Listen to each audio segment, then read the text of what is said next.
रायजोफोर आसाम बिधानसभा बिसायख'थियाथ' जानानै थांबाय दा रिजाल्टल'सो मोननांसिगौ खौरां बिजोंफ्राव फोरमायदों फैगौ मे दाननि 4 खालारावनो आसाम बिधानसभा बिसायख'थिनि रिजाल्टखौ फोसावगोन होननानै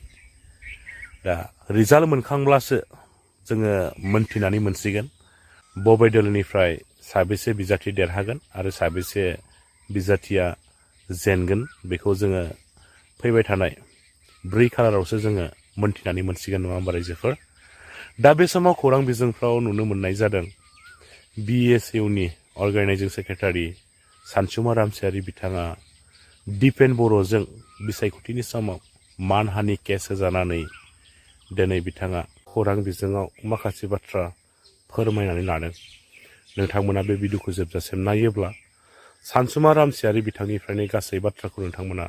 आबुङैनो मोनथिनानै लानो हागोन स' नोंथांमोना भिडिअखौ जोबजासिम नायनानै लाग्रोदो भिडिअखौ जोबजासिम नायखांनायनि उनाव नोंथांमोननि गोसोआव मा साननाय सोमजिदों नोंथांमोना कमेन्टनि गेजेरजों फोरमायलायबानो जाबाय आं हासुवाखै बे रंगुलनि सेराव जौफेना हासुलाबायनांगौ बै आं फार्स्ट टाइम लोंदों बै दिननिफ्रायनो आं गारबोखादों दाख्लै बैसागु थांबाय आङो संख्रि साजोंसो माने लोङै न'खरफ्रोमबो संख्रि सा लोङैसो आं माबादों मोसाखादों गार्लफ्रेन्डबो गैला जाहैबाय हासुवाखैलै फार्स्ट टाइम जौ लोंनाया बे नों गोलैनानै नों बिहुस माने हुस गैयै जाखागोन गावसोरबो दाख्लै मेरला लोंदों माथो अननानै आं जेबोसो होनबावाखै आरो दाख्लै ओरै जग मोननै आलायना होबावदों आंखौ निउस खालामदों बे गावसोर लोंबा माने बेरेमोदै जायोलै ओमफ्राय जों लोंबा बिराद माने बेखौ मा होनो बिस बेबायदि सानो बिसोरो दा जियानो जाया माने बैसागुनि बे मोनसे इन्टारेस्ट थांबाय आरो इलेक्सननि मोनसे मजाखौ लाबाय खिन्थु आं हासुवाखैलै हासुलाबायनो आंनि सेन्स अर्गान सिस्टेमा गाज्रि जायाखैना बे जायफोरना अर्गान सिस्टेमा सेन्सर ना मा होनो बारा रोंलायलाङा इंलिसखौ बेफोर गाज्रि जाबासो बे हासुखौ लाबाय आं हासुवाखै जास्ट हुस गैयै जादों दै सारलाबायदों आरो एसे माबानायनि गोदो आरो 2016 दा लोङा बिराद बोसोर जाखाबाय लोंनाया लोंखाला लाया गयखौनो जाबावो आङो साहा लोङो खिन्थु सानफ्रामबो फुङाव खनसे सानजौफुङाव खनसे बेलासियाव खनसे खनथाम खनब्रै गाहाम जायो बे आरो निसा बुस्थु लाया खिन्थु रिहन सारानो देरहागोन जों स्रा नुजोबलायखाबाय माने जोङो जे फिल्ड एकदम ग्रास रुट लेभेलनिफ्राय जों रिपर्टखौ लाबाय जोङो more than 70,000 भट लानानै जों देरहागोनखौ जोङो नुहुरदों आरो बिदिबा दिपेन बर'आ जेनगोन दिपेनाथ' जेनखानायब्रा बे जेन जेटनि जेरैबायदि मोनसे मटिभजों गेलेदोंमोन नेपालाव नुदों जानांगौ नोंथांमोना जे मास मोनसे जायैयावनो हम मिनिस्टारा रिजाइन लाबाय जेन जेटआ नों जेबो गोहोम खोख्लैनो हाया नेपाल बायदियाव मोनसेल' जाथि दङ नेपालि बिदि गरखाफोर दं बेबायदियावनो थावरिनो हायाखैबा बे जोंनि आसामाव इसिबां ट्राइब थानायाव बे जेन जेटनि गोहोमजोंलाय बहा देरहानो हानो जेन जेटआ जाहैबाय नै जोंबाय नै गोमोरबाय जिगाबनि अर बायदि आरो खिन्थु बिपिएफआ जाहैबाय मा एकदम बनथ' मुरानि अरखि आरो रोहो बे जेब्लायबो जोंबाय थागोन आरो हरसे नों अर सायनोबा सायनो हागोन लाइफ टाइम सायनोबा नों सायबाय थानो हागोन बिपिएफआ बिदि मोनसे प्लेटफर्म आरो खिन्थु बे दिपेन बर'जों जि इउपिपिएल बिनि स्थितिया नैबे इलेक्सननि जे रिजाल्ट 4 तारिखनि उनावनो आं बुंनाय बायदि माइक्रस्कपजोंसो नायनांगोन दिपेन बर'आ जेनगोना बे खाथां बेसेबांसो भट मोनगोन बायदि बि खोब मोनगोन 30-40 हाजारसो भट मोनगोन बे बिराद गाज्रि भटआव जेनगोन दिपेन बर' बिथाङा जों मिथिगौ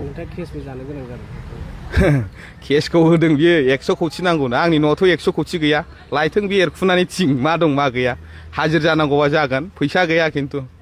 आयेनगत हिसाबै माबायदि जाया बे उननि खोथा खिन्थु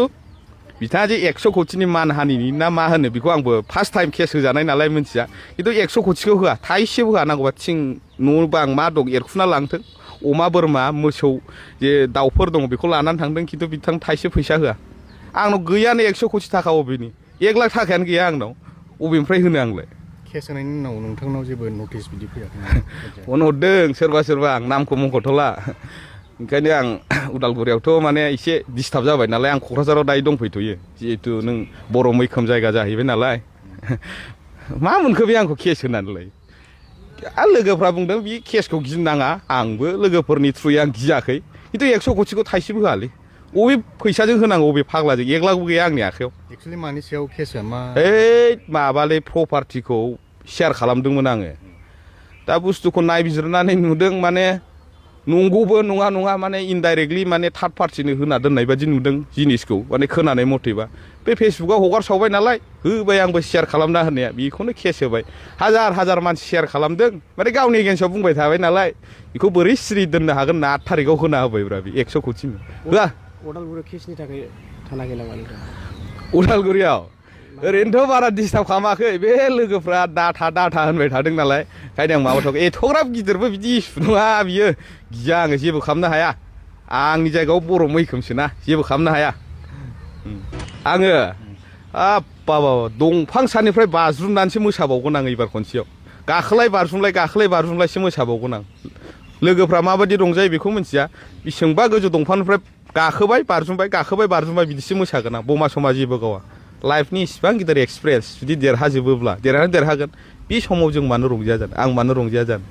नङा होमबा एसे दायथ' लानानै खामानि मावबाय बे दायथ' लानायाव जुदि साक्सेस जायोब्ला बेनिख्रुइ देरसिन रंजानाय जेबो थाया होननानै आं सानो आरो बिराद रंजागोन आं बिराद रंजागोन रिजाल्ट जोबनायनि उनाव जितु इलेक्सना गोबाव सम दंबावो बे समाव इउपिपिएलनि थासारिया माबायदि जागोन प्रमदल' थाबोगोन गासिबो फैगोन आर'नाइ बायख'लायनो हानाय नंलालाय जों नायबाय था नै एबार गबिन्द बोराय फैगोन फेरेंगा फैगोन जलेन दैमारि फैगोन भ्रमन खाख्लारि फैगोन दिफेनखौ खिन्थु लायालै बहुद फैजोबसिगोन दिफेनजों प्रमदजोंल' दोनबोगोन बेखौ रागा जोंदोंना मिनिदों जेबो हमनो हाया दिफेनखौ बिराद फाग्ला मानसि आंजों बुंजाना ससमा गोसोमा खुबाय एसे भट मोनगोन बेनि थाखायनो मानि थाखाय लाया माखौ बे रागा जोंदोंना नों खुसि जादों बेखौ मिथियाथ' बिनि मुडखौ आरो ससमा गोसोमा नों हमबाथ' नों जेबो सिनायला आंजों बुंजाना गोजों गानदोंमोन बे एसे भट मोनगोन बेयाव 5,000सो भट मोननो हागौ आंनाबो ससमा गोसोमखौ खुनो थिनाया एसे जारला जाबाय बेयाव एसे प्लास पइन्ट जादों बे 5,000सो भट मोनबावगोन आरो बे मथा मथि जेननायाथ' बिदिया गाज्रि जेनगोन दिफेनखौ लाया गासिबो फैजोबगोन दिफेनजों प्रमदजोंल' जों गारबोगोन बे आरो दे सोर देरहागोन सेवलि मेदामा देरहागोन मोनसे भटआवबाबो देरहागोन बिथांजोआ मिथिगौ मानो होनबा बिपिएफआ इनटेक दङ दिनै बादियाव क'क्राझार समस्ति बादियाव इनटेक दङ आरो रायजो राजाफ्रा मोनसे साननाय दङ माने सिगाङो इलेक्सननि सिगां जों उमुगनो होगोन सानब्लाबो बै भटआव थांबा बे हारमनियाम बायदि खाथियाव थांबा बिपिएफनावनो माने जोंना जामगुलायदों जाहैदों माबाया बे सुइसआ ओंखायनो देरहागोना खाथां लरेन्स बिथांनाथ' गोदानैनो थादोंनो गासिबो जायगायाव बे मेसिना हारमनियाम बायदिया दा बेयावनो मिथियो जे सेवलि महिलारि बिथांजोआ देरहागोना बे खाथां मोनसे भटआवबाबो देरहागोन आं खोथाया बुंबाय मानो होनबा बेसेबां भटआव देरहागोन बेखौ बुङोबा लरेन्स बिथाङानो ओंखामखौनो जानो हानाय नङा 4 थारिखसिम दंथ' ओरै गुलदुब जाबाय थागोन बेनिखायनो आं बुंबाय मोनसे भटआवबाबो सेवलि महिलारि बिथांजोआ देरहागोना खाथां बे शिब सारनि हिन्जावआ बोरै जेननांगौ जाखो नङा होमबा सारानो शिबखा इसिबां नों बिटिसि बायदिखौनो 28टा देरहा होनो हादों बे फिसा मोनसे एमएलएनि समस्तियाव मानो देरहाया जानो हागोन निस्सय सेवलि मेदामा थांखागोन दिसपुराव एन्ट्रि मारिनो थाखाय बिथांजोआ दा रेडि जानानै दंगासिनो दङ थांसिगोन साननैसो उनाव दिसपुराव फैगौ 4 मेआव जितु रिजाल्ट फोसावसिगोन दासिम माबायदि सानदों बियाबारि जानायनि हाबा गोसोथोनायानो गैथ'वालै दंबा नागिरना होदो सोरबा आंजों मिलायनाय हाबायालाय जानांसिगौमोन नै 30 जानोसैयानो नालाय बैसोआ बा दानि मानसियाथ' बारा जोरलाबो जिउनि लोगोरिखौ बहा मोनगोन जाबाय थायो आङो जों राजनितिकआव ओंखारनायखौ माने दाबसे जायगायाव जों थाथिरनो मोना नालाय हिनजावफ्रा एसे दुखु मोनलायलाङो नोंखौ लाबा जायगा दाबसेयाव थानो मोननाय नङानदां ओरै खारलाय जानांगोनदां बिदि सानो आरो ओंखायनो गोसोथोनायबो मोनथ'वाखै गार्लफ्रेन्डबो गैथ'वा मोनोबा देग्लायनो सानदोंमोन आरो बैसोआबो जाया नङा जाबाय दानि मानसियालाय मा बेसे गोबाव जोरबावनो गथ' गथाय खांनायनि खोथा दं नङा होमबा स्कुलाव हगार हरनायनि बिजामादै मोननांगोन ना बिहामजो मोननांगोन फिसौफोर बामलांनो मोननांगोन ना नङा होमबा ओंखायनो नोंसोरबो बबेहायबा जुदि नुदोंब्ला मिलायनाय नागिरना होदो जिबनाबो आखेला जिबन जाथारबाय दायो जानांसिगौमोन हाबायालाय सिगां समफ्राव मोजां मोननाय दंना गैया है दंमोनलै बे पार्टियाव फैनायनि सप्तासे उनाव ब्रेकआप जादों बिराद दुखु आङो बे दुखु दाहानि गेजेरजोंबाबो इलेक्सनखौ बारहोहरबाय दंमोन सानथ्र'हायै गार्लफ्रेन्ड दंमोन खायफाथ' मा जाबावदों मिथिगौ सप्तासेबो जोरबावा आरो सानसेखालि ओरैबायदि जाबावदों फुङाव गोसोथोनायखौ माने प्रप'ज होबाय हिनजावसाखौ बे बेलासियावनो ब्रेकआप बेबायदिबो सिटुवेसन ओंखायनो दा बिदि बारा गोबाव गोसोथोनाय लाला मोनबाथाय दिनै गोसोथोबा गाबोननो हाबा बे लेभेलावसो थांसै आरो बैसोआबो जाया नङा एसे जाहांबाय नालाय दंमोन एक्सआ बिराद दंमोन सोरनावथ' थाया एक्स नङाबा जिबना इन्टारेस्ट जायाना मोनसे समनि नोंथांनि जौ लोंनानै फेनाय बे भिडिअ गोबां गोसारदों जायखौ भिडिअखौ लानानै नोंथांखौ हासुमुथ्रा मुंबो होननाय जादों आं हासुवाखैलै आं हासुवाखै बे रंगुलनि सेराव वाह जौ फेना हासुलाबायनांगौ बै आं फार्स्ट टाइम लोंदों बै दिननिफ्रायनो आं गारबोखादों दाख्लै बैसागु थांबाय आङो संख्रि साहाजोंसो माने लोङै न'खरफ्रोमबो संख्रि साहा लोङैसो आं माबादों मोसाखादों गार्लफ्रेन्डबो गैला जाहैबाय हासुवाखैलै फार्स्ट टाइम जौ लोंनाया बे नों गोलैनानै नों बिहुस माने हुस गैयै जाखागोन गावसोरबो दाख्लै मेरला लोंदों माथो अननानै आं जेबोसो होनबावाखै आरो दाख्लै ओरै जग मोननै आलायना होबावदों आंखौ मिम्स खालामदों गावसोर लोंबा माने बेरे मोदै जायोलै ओमफ्राय जों लोंबा बिराद माने बेखौ मा होनो बिस